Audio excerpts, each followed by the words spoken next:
In the stillness of night, when the world quiets and the shadows stretch long across the earth, people have always whispered about the unseen.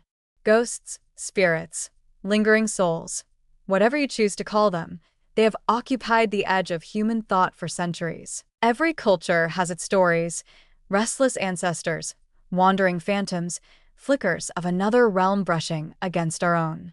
And in these stories, amidst the salt circles and whispered prayers, there is a peculiar constant: garlic. They said ghosts feared it, that if your spirit was fragile, if your energy was weak, you should carry a clove of garlic with you after dark.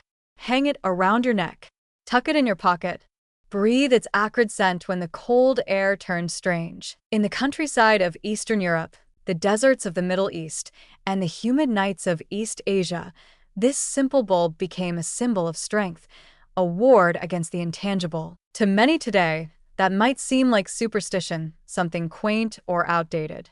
But behind the myth is a deeper story, one that begins not with fear, but with survival. A story where garlic, again and again, proves itself not just as a flavor or an old wives' tale, but as something profoundly human. Let's imagine someone walking alone at night, past the fields, through the forest, beneath a sky with no moon. In the ancient world, that journey would be perilous. There were no electric lights, no cell phones, no quick rescue if something went wrong. A strange breeze, a sudden chill, an eerie sound, these were not easily dismissed. They were felt deeply. And in that tension, the fear of ghosts took root.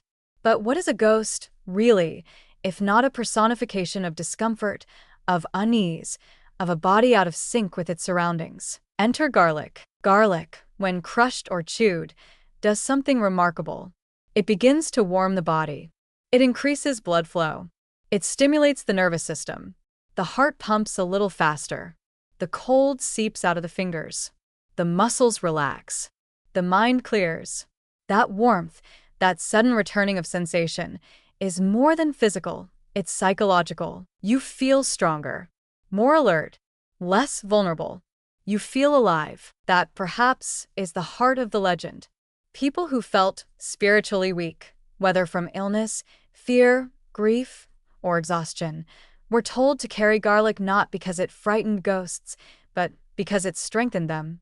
Garlic acted like a physical anchor, a reminder of the body, of life, of heat and pulse and strength. In that sense, ghosts weren't chased away by garlic. They simply had no space left to enter. Think of the way garlic burns when you eat it raw. The sharp sting in your mouth. The rush of energy in your chest. It's not a quiet food.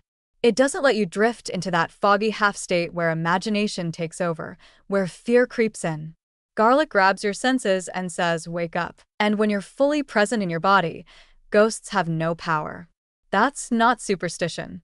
That's physiology meeting psychology, science braided with soul. There's another layer to this, one buried in the way humans have always used scent to define spaces. We burn incense to cleanse rooms. We light candles to shift a mood. We associate smells with memories, with emotion, with identity. Garlic, potent and undeniable, floods the air with a signal. This space is occupied. This body is claimed. Spirits, according to legend, hover where the boundary between worlds grows thin. Garlic reinforces that boundary, not just through belief, but through presence. And here's the beauty. While ghosts may fear garlic, humans thrive with it. It's food and medicine, stimulation and protection. It lowers blood pressure, boosts immune function, reduces fatigue, and supports heart health.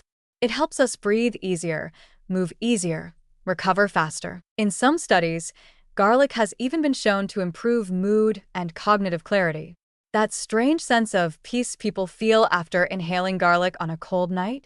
That's not just comfort, it's biology doing its job. So no, humans shouldn't fear garlic.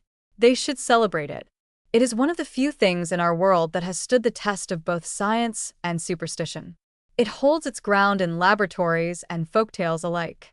And while ghosts remain a mystery, garlic is beautifully real. It grows in the dirt. It can be crushed in your palm. It can fill a room with life. And maybe that's the final secret. Garlic doesn't fight ghosts because it's supernatural. It fights ghosts because it's real. It's rooted. It belongs to the living. It reminds us, in the middle of the night, when the wind howls and the shadows twist, that we are still here, breathing, Warm. Alive. so the next time you find yourself unsettled, whether by an eerie thought, an anxious night, or a chill that slips too quickly through the window, don't light sage. Don't run. Crush a clove of garlic. Inhale. Cook something hot and strong. Let the scent fill your lungs. Let the heat return to your skin.